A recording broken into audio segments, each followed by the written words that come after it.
এই বিড়ালকে কখনো আপনারা কষ্ট দিবেন না।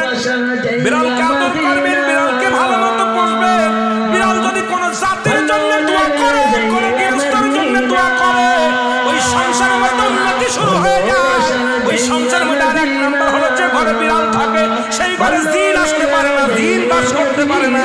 আর একটা ঘোষণা শুনলেন, নবীজি বলে গেছেন যে ঘরের মধ্যে বিড়াল ছানা বাস করে ওই ঘরের মধ্যে জিন জাতি প্রবেশ করতে পারে না। তাহলে ছোট ছোট মাসুম বাচ্চাগুলো যে ঘরের মধ্যে থাকে, মুসলমান অনেক সময় জিনের আশ্রয় পড়ে যায়, বলে যে অনেক সময় জিনে আসর করে, ওই ঘরের মধ্যে জিনে আসর করে। যে ঘরের মধ্যে বিড়ালকে আদর করে বিড়াল থাকে, ওই ঘরের মধ্যে বিলাই বিড়াল বিড়াল বিলাই বিলাই, এইটা যার ঘরের মধ্যে আসে এই ঘরের মধ্যে দুষ্ট জিনের আসতে পারে না। জোরে জোরে চিল্লা বলা যাবে না মারহাবা।